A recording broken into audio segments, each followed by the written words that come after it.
धरना प्रदर्शन के। तो साथियों, अभी हम मौजूद हैं गोरखपुर नगर निगम के रानी लक्ष्मीबाई पार्क में, जहां पे समाजवादी पार्टी के जो कार्यकर्ता हैं वे धरने पे बैठे हुए हैं। मैं बता दूं, बीते कुछ समय पहले जो है 142 सांसदों को जो है निलंबित किया गया, और उसी निलंबन को लेकर के आज समाजवादी पार्टी के जो कार्यकर्ता हैं वो आज धरने पे बैठे हुए हैं। उनसे थोड़ा हम बातचीत करेंगे और जानने का प्रयास करते हैं कि क्या कुछ वे आगे की रणनीति में करने वाले हैं। तो आप हमारे साथ देख पा रहे हैं कि विधानसभा क्षेत्र के पूर्व विधायक हमारे साथ मौजूद है, जिनसे हम बातचीत करेंगे। सर, बहुत बहुत स्वागत है आपका ABC हिंदुस्तान न्यूज़ चैनल। जी धन्यवाद आपके चैनल के साथियों को, आपको सबको।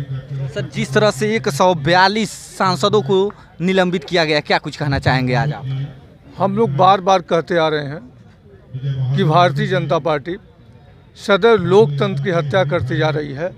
लोकतंत्र बचाने के लिए आज हम लोग यहाँ धरना पर बैठे हुए हैं। जनता द्वारा चुने गए जनप्रतिनिधि को जब विरोध करने का मौका न हो, सदन में चर्चा करने का मौका न हो, तो ऐसे सरकार का औचित्य क्या है आप लोग सब लोग समझ सकते हैं। तो आज हम लोग हमारे नेता आदरणीय अखिलेश यादव के निर्देश पर कि आज 142 सांसदों को अब तक निलंबित किया जा चुका है, कार्रवाई के हिस्से से बाहर किया जा चुका है, तो लोकतंत्र का कोई मायने नहीं है। उसी को उपलक्ष्य में आज हम लोग विरोध करने के लिए यहाँ बैठे हुए हैं। अच्छा सर, इस 142 सांसदों में किस किस पार्टी के सदस्य हैं?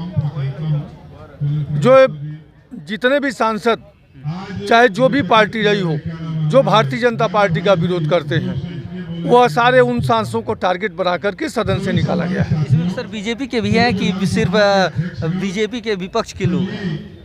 मित्र, आपको हम बता दें कि बीजेपी के कैसे हो सकते हैं। यह सारे उनके इंडिया अलायंस के सांसद हैं, जिनको बारी बारी चुन करके निकाला गया है। जैसे सदन में जो बिल उनको पास करने में आसानी हो, जिस पर चर्चा न हो सके, और सारे विरोधी सांसदों को उन्होंने एक एक करके निलंबित किया है। सर, क्या लग रहा है, तानाशाही की व्यवस्था यहाँ पे देखने को मिल रही है क्या? आप देख रहे हैं कि जब से सरकार बनी तब से 2 करोड़ नौकरी प्रतिवर्ष की बात नहीं होती है, महंगाई पर बात नहीं होती है, डीजल पेट्रोल पर बात नहीं होती है, सुशासन पर बात नहीं होती है। यह हिंदुस्तान पाकिस्तान और जाति धर्म मजहब पर बात करके सरकार बनाना चाहते हैं और देश को मुद्दे से भटकाना चाहते हैं। सर, आगे आप लोग क्या करने वाले हैं? अगर आज ये जो धरना आप लोग दे रहे हैं वो सफल नहीं होता है तो क्या करेंगे आगे? नहीं, धरना हम लोगों का सफल है।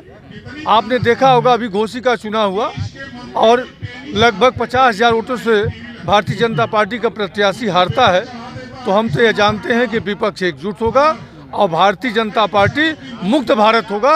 उसी दिन लोकतंत्र बहाल हो जाएगा और लोगों के लिए जन कल्याणकारी सरकार आ जाएगी। सर, हमसे जुड़ने के लिए बहुत बहुत धन्यवाद आपका। यहाँ पर धरना प्रदर्शन आपका चल रहा, जो 142 सांसदों को जो निलंबित किया गया है, किस हद तक उचित है और अनुचित है?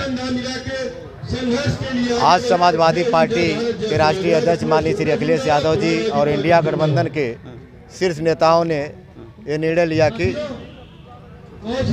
सदन में जो 142 माननीय सांसदों को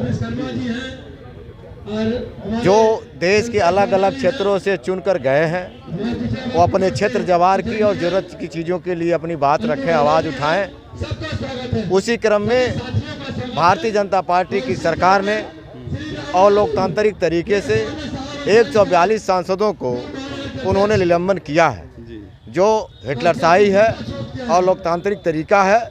इसके विरोध में इंडिया गठबंधन ने और समाजवादी पार्टी के नेतृत्व ने यह निर्देशित किया है कि पूरे भारत में और भारत के सहित उत्तर प्रदेश में गोरखपुर जनपद रानी लक्ष्मीबाई पार्क जनपद गोरखपुर नगर निगम में आज हम लोग विरोध कर रहे हैं और उसकी निंदा कर रहे हैं। उम्मीद करते हैं कि भारतीय जनता पार्टी आगे ऐसा हिटलरशाही नहीं करेगी। अगर ये कार्यक्रम उसका जारी रहा तो आज हम लोग धरना दे रहे हैं। आने वाले दिनों में राष्ट्रीय अध्यक्ष जी के निर्देश पर बड़े पैमाने प्रदर्शन भी होगा और हिटलरशाही सरकार को हम लोग उखाड़ कर फेंकेंगे और 2024 में एक लोकतांत्रिक तरीके से बेहतर सरकार बनाने वाली सरकार बनाएंगे। और भारतीय जनता पार्टी को गोरखपुर में जो 2 लोकसभा है, बांसगांव और गोरखपुर सदर, दोनों लोकसभा में पूरी ताकत से लड़ करके भारतीय जनता पार्टी को हराएंगे। निलंबन के पीछे का जो उद्देश्य है कि सदन में बहुत सारी ऐसी बातें होती हैं जो आप भी जानते हैं, पूरा देश जानता है। अपनी बात नेता चुन के जाते अपनी बात कहते हैं, तो वहाँ पर जो पीठासीन है उनको चाहिए कि क्या गलत है क्या सही है। अभी एक चर्चा आई है कि जो वो पीठासीन है उनकी कोई नकल कर रहा कोई सांसद, उनको बहुत तकलीफ हुआ, पीड़ा हुई, स्वाभाविक होना भी चाहिए।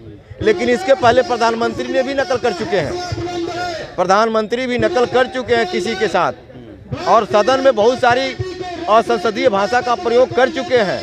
तो अपने पढ़ रहा है तो उनको बुरा लग रहा है, अब विपक्षियों पढ़ रहा है तो कार्रवाई कर रहे हैं। उपराष्ट्रपति का नहीं ना मिमिक्री किया गया है किसी ने? नहीं, हम ये नहीं कह रहे हैं। एक संवैधानिक पद है तो उनको नहीं तो क्या प्रधानमंत्री संवैधानिक पद नहीं है? बिल्कुल है, प्रधानमंत्री भी संवैधानिक पद है। एक देश का चुना हुआ प्रधानमंत्री जो सबका है, देश का प्रधानमंत्री है। प्रधानमंत्री को ऐसे नहीं करना चाहिए। अगर आप शुरुआत करेंगे तो निश्चित प्रक्रिया होगी, और वही हो रहा है। ये देश डॉक्टर अंबेडकर साहब संविधान रचते समय इन्होंने सोचा था कि जो समाज का अंतिम व्यक्ति है, दबा कुचला है, किसान है, मजदूर है, असहाय है, उसको हर क्षेत्र में लाभ मिलेगा। लेकिन आज हम लोग कहाँ खड़े हैं? देश के 75 साल आज़ादी के बाद भी ये देश के आज़ाद शहीदों ने ये नहीं सोचा था कि हम 5 किलो राशन के लिए हम लाइन लगाएंगे। आज हम कहाँ खड़े हो गए? 80 हजार करोड़ गरीबी रेखा के इतना गरीबी रेखा में तो आज़ादी के समय नहीं हुआ था। आज हम कितने पिछड़ते चले जा रहे हैं। इस नाते इस विरोध प्रदर्शन के माध्यम से हम भारतीय जनता पार्टी के कार्यप्रणाली का निंदा करते हैं, हम विरोध करते हैं, और हम जितने हमारे समाजवादी पार्टी के सम्मानित नेता हैं इस धरना प्रदर्शन को धन्यवाद देते हैं। तो ये थे ग्रामीण क्षेत्र के पूर्व विधायक जी, जिन्होंने बताया कि किस वजह से ये धरने पे बैठे हुए हैं। उन्होंने घोसी का भी एक एग्जाम्पल दिया कि वे किस तरह से पटखनी दिए घोसी के चुनाव में भाजपा सरकार को। उनका साफ कहना है कि आने वाले चुनाव में इसका जो नतीजा है वो देखने को मिलेगा। बाकी आप क्या सोचते हैं इस 142 सांसदों के निलंबन को लेकर के, वो आप हमें कमेंट बॉक्स में कमेंट करके जरूर बताइएगा। बाकी अन्य खबरों के लिए आप हमारे साथ बने रहिए, देखते रहिए ABC हिंदुस्तानी।